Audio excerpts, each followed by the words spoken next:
दोस्तों, ईवीएम को लेकर जो सबसे पहली खबर आपके अपने चैनल तक कंटाप ने चलाई थी, देखिए देखते ही देखते उस पर मोहर लगती जा रही है। अब तक चुनाव आयोग कह रहा था कि छत्तीसगढ़, मध्य प्रदेश और राजस्थान में विपक्ष से लेकर तमाम लोग जो ईवीएम की गड़बड़ी की शिकायत कर रहे हैं, ईवीएम की जगह बैलेट पेपर से चुनाव कराने की मांग कर रहे हैं, वो आए, उन्हें बुलाया जाएगा, दफ्तर में उनकी परेड कराई जाएगी, उनसे ईवीएम को हैक करवाया जाएगा और अगर वो हैक नहीं कर पाए तो सीधे सीधे चेतावनी चुनाव आयोग ने दी थी कि उनके खिलाफ सख्त कार्रवाई की जाएगी। लेकिन देखिए, अब पूरा मसला सुलझता हुआ नजर आ रहा है। चुनाव आयोग एक ऐसे शख्स को बुलाने के लिए तैयार नजर नहीं आ रहा जिन्होंने साफ तौर पर ईवीएम को हैक करके ईवीएम में गड़बड़ी को लेकर एक बड़ा खुलासा कर दिया है। आज मैं पूरे सबूतों के साथ आपको दिखाने जा रहा हूं कि ईवीएम में आसानी से गड़बड़ी की जा सकती है। आज आपको वो अपने आप ही डेमो करके दिखाएंगे कि ईवीएम में गड़बड़ी की जो बात विपक्षी पार्टी जनता की तरफ से कही जा रही थी वो सच साबित हुई है। वो बात अलग है कि चुनाव आयोग उसे नकारता रहा। नमस्कार, मैं हूं प्रज्वल गौतम और आप देख रहे थे कंटाप। मैं आपको ईवीएम को लेकर लगातार 3 दिसंबर के बाद से खबरें दिखा रहा हूं, चुनाव से संबंधित खबरें दिखा रहा हूं। मैं बता रहा हूं कि कैसे छत्तीसगढ़, जिसका जिक्र न चुनाव के दौरान बीजेपी कर रही थी न गोदी मीडिया कर रहा था कि भारतीय जनता पार्टी जीतने जा रही है, फिर भी छत्तीसगढ़ के अंदर अचानक से पूर्ण बहुमत बीजेपी को मिल जाता है। कम से कम थोड़ा बहुत आंकड़ा तो आना चाहिए था ना, नहीं आ रहा था। छत्तीसगढ़ में एक बार फिर से कांग्रेस की सरकार बनने जा रही थी। इसके साथ ही मध्य प्रदेश में सीधी फाइट थी। राजस्थान के अंदर एक बार फिर से कांग्रेस की सरकार बनने जा रही थी। लेकिन तीनों ही राज्यों में न केवल बहुमत बल्कि प्रचंड बहुमत बीजेपी को मिल गया। अब तक तो लग रहा था, गोदी मीडिया चीख चीख कर कह रहा था कि भाई देखो, क्या आंधी चली है, क्या तूफान चला है, शाह साहब की रणनीति काम कर गई, इससे बड़े चाणक्य कोई नहीं। लेकिन इन 3 राज्यों में बीजेपी की जीत की वजह से यो दिल्ली में बैठे बीजेपी के आला कमान और हाई कमान है, वो टेंशन में आ गए, क्योंकि सारा का सारा खेल 2024 के लोकसभा चुनाव को लेकर है कि अगर यही वाला खेल नहीं खुलता तो 2024 में बड़ा खेल किया जा सकता था। लेकिन आखिरी वक्त पर उस खेल को पकड़ लिया गया है। आज वही मैं आपको दिखाऊंगा। सबसे पहले इस वीडियो को देखिएगा, इस वीडियो को टुकड़े टुकड़े करके दिखाऊंगा कि इस तरीके से फ्रेम बाय फ्रेम देखते जाइएगा कि कैसे जिस ईवीएम के जरिए आप अपने मताधिकार का इस्तेमाल करते हैं, वोट कास्ट करते हैं, वोट के नाम पर अपनी सरकार चुनते हैं, अपना विधायक, अपना सांसद चुनते हैं, उसमें कैसे खेल किया जाता है। पहले देख लीजिए। और ये मेरा प्रोग्राम है, भारत के 10 लाख वीवीपैट में डाल दो, पहले से गड़ा हुआ है, तो 10 लाख वीवीपैट आपको ये कमाल करके दिखाएंगे। तो फिर से मैं वोट देता हूं केले को। तो आप देखिए, कांच के आर पार आपको क्या दिखा? आपको पहले वोटर को केला दिखा। 6 सेकंड तक लाइट जली, उसको संतुष्टि हो गई, वो आगे निकल गया। अब दूसरा वोटर खड़ा है, अब वो दूसरा वोटर मानो केले को वोट देता है, तो वीवीपैट ने कागज का पर्चा छापा, लाइट करके दिखाया कागज का पर्चा केले का ही है, तो दूसरा वोटर भी कंप्लेन नहीं करेगा। तो इसमें से 2 केले के पर्चे निकलने चाहिए थे, लेकिन आप देखिए कौन सा पर्चा निकलते हैं। केले का सिर्फ 1 निकला, 1 एप्पल का। तो ये जादू कैसे हुआ? तो समझे, थोड़ा बहुत समझ गए होंगे। इसी तरह का होता है, आप क्लिक करते हैं, वीवीपैट की एक रसीद दिखाई देती है, उसमें पता लगता है कि हाँ फलाना को ही हमने दिया। इन्होंने तो किसी चुनाव चिन्ह को नहीं रखा, लेकिन इन्होंने केला, आम, सेब इन सबको रखकर समझाने की कोशिश की है कि ये चुनाव चिन्ह आपको दिखता है, आप संतुष्ट हो जाते हैं, हाँ हाँ भाई हमने इन्हीं को वोट दिया, इसका मतलब सही वोट गया है। लेकिन अभी आगे आकर आप देखिएगा इसमें खेल कैसे किया जाता है। इसमें बताया गया है कि उस पर वीवीपैट का जो पूरा स्क्रीन है उसे ब्लैक क्यों रखा जाता है। पहले वीडियो देख लीजिए।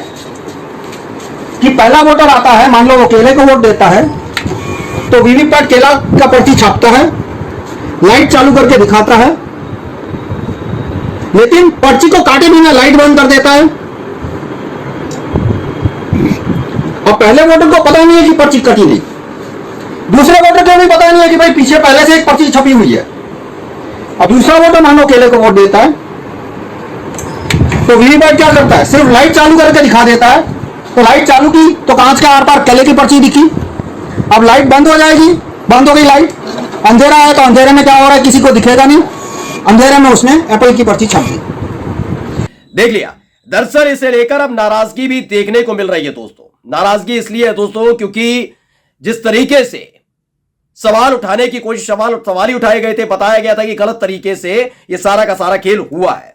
अब इसको लेकर जो सुप्रीम कोर्ट के वकील हैं, वरिष्ठ वकील है, उन्होंने सवाल उठा दिया है। सवाल इस बात को लेकर उठा है कि भाई ये बताइए कि सारा खेल इसमें चल कैसे रहा है, और इसी को समझाने की कोशिश की जा रही है। प्रशांत भूषण जी का जो ट्विटर पढ़ लीजिए, खुद देख लीजिए किस तरह से ईवीएम और वीवीपैट मशीनों में छेड़छाड़ हो सकती है। सिंबल लोडिंग के समय जो प्रोग्राम डाला जाता है उस समय इस तरह से किया जा सकता है। इसलिए ज्यादा देश और बांग्लादेश भी वापस पेपर वॉलेट की तरफ चले गए। पहले भाजपा के लोग भी पेपर बैलेट की मांग करते थे, अब बताया गया है कि सत्ता में आने के बाद क्यों बदल गए। अब सत्ता में आने के बाद क्यों बदल गए, वीवीपैट मशीन का कांच काला क्यों रख कर दिया गया, यह बताने की कोशिश की गई है। यही नहीं, इसमें आप देखिएगा एक और सवाल उठाया गया और बताया गया कि राहुल मेहता नाम के व्यक्ति हैं, वो आईआईटी से पढ़े हुए हैं। इज्जुद्दीन साहब हैं, उन्होंने भी ट्वीट किया और लिखा कि राहुल मेहता आईआईटी में पढ़ा हुआ इंसान है और वो चुनाव आयोग को बार बार बता चुका है कि मैं ईवीएम में मेरा प्रोग्राम डाल दूं तो सिर्फ 10 लोगों की टीम से पूरे 11 लाख ईवीएम को चुनाव के दिन 11 बजे के बाद जितने प्रतिशत वोट में चाहूं उस उम्मीदवार को दे सकता हूं। सभी वकील बंधुओं को निवेदन है कि चुनाव आयोग और सुप्रीम कोर्ट की निगरानी में एक बार जनता को विश्वास आए, इसलिए भी इसका सॉल्यूशन निकालना चाहिए। यानी इसका खेल खुल चुका है। इससे पहले आपको याद होगा जब ये 3 तारीख को नतीजे आए थे, उस वक्त भी मैंने आपसे कहा था और बताया था कि एक हरिप्रसाद नाम के व्यक्ति थे, 2010 में उन्होंने ईवीएम हैक करके दिखाई थी, नेशनल चैनल पर उन्होंने हैक करके दिखाई थी, और उसके बाद सिर्फ इसलिए उन्हें गिरफ्तार कर लिया गया कि उन्होंने वोटिंग मशीन यानी कि ईवीएम को चुरा लिया था। यह आरोप लगाकर उनको गिरफ्तार कर लिया गया। लेकिन अभी तक चुनाव आयोग ने उन्हें बुलाया नहीं। बार बार ये मांग रहे थे ना, चुनाव आयोग कह रहा था कि नहीं भाई ये हो नहीं सकता, आपने ऐसे कैसे करके दे दिया, आरोप कैसे लगा रहे हो, आओ मैं आपसे पूछूंगा। यही एक खेल ने इनको फंसा कर रख दिया है। अब आप पूरे खेल को समझ गए होंगे। इस खेल को समझते ही आप समझ, क्योंकि देखिए भारतीय जनता पार्टी के नेता जब सत्ता में नहीं थे, यानी 2014 से पहले लगातार आप देखिएगा, मैं आपको कई वीडियो आपको मैं दिखा भी चुका हूं कि लाल कृष्ण आडवाणी ने सवाल उठाए थे। इसके साथ ही खुद प्रधानमंत्री नरेंद्र, जो उस समय प्रधानमंत्री नहीं थे, गुजरात के मुख्यमंत्री थे, वो सवाल उठाते थे ईवीएम पर। खुद भारतीय जनता पार्टी के सांसद सुब्रमण्यम स्वामी कह चुके थे कि जो जापान में था, यानी जापान में से जहां से ये चिप आती है ईवीएम की, उससे उनके अधिकारियों से, उस कंपनी के अधिकारियों से इन्होंने ताल्लुक किया, मतलब कांटेक्ट किया। जब कांटेक्ट किया गया तो पता लगा कि जो चिप बनती है उसमें हेरफेर को लेकर सवाल किया गया, तो उन्होंने कहा इसकी कोई गारंटी नहीं है। उनसे पूछा कि आप अपने देश के लिए ईवीएम का इस्तेमाल करते हैं, तो उन्होंने कहा नहीं, हम तो ईवीएम का इस्तेमाल ही नहीं करते, हम ईवीएम का कैसे इस्तेमाल कर लेंगे, हमारे यहां तो बैलेट पेपर का इस्तेमाल होता। सोचिए, जिस देश से हमारे लिए ईवीएम मशीन की चिप मंगाई जाती है, वही देश बैलेट पेपर से चुनाव कराता है।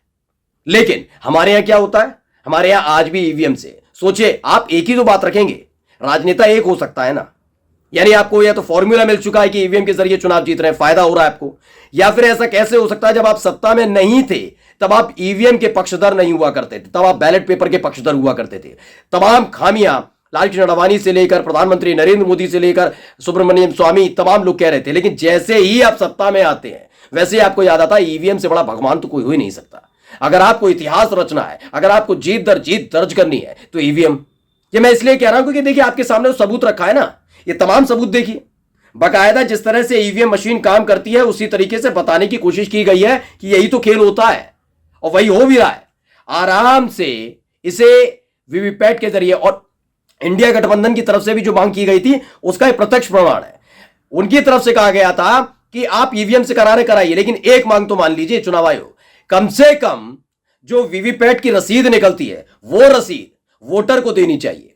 वो रसीद आप वोटर को दीजिए, वोटर को वो रसीद देंगे, उसके बाद वो अपने आप देख लेगा और एक मतपेटी बना दी उसमें वो डाल देंगे। उसके बाद देखिएगा कि जितने वोट कास्ट किए गए क्या उतनी ही पर्चियां हैं या नहीं। ये 2 काम करने हैं। हाँ, काम बढ़ जाएगा, लेकिन लोकतंत्र को मजबूत करने के लिए आप इतना काम नहीं कर पाएंगे। वैसे ही चीखते रहेंगे लोकतंत्र जिंदाबाद, लोकतंत्र जिंदाबाद, क्या इतना काम नहीं कर सकते? किसी भी देश को लोकतंत्र को जिंदा रखने के लिए और मजबूत बनाने के लिए वोटिंग प्रक्रिया सबसे ज्यादा महत्वपूर्ण पहलू होता है, और उसी से खिलवाड़ हो रहा है, उसी पर सवाल उठ रहे हैं, और जो सवाल उठा रहा है उससे कह दिया जाता है दफ्तर आओ, नहीं कर पाए साबित तो उसके बाद आपके खिलाफ कार्रवाई की जाएगी। गजब ही चल रहा है इस देश के अंदर। नमस्कार।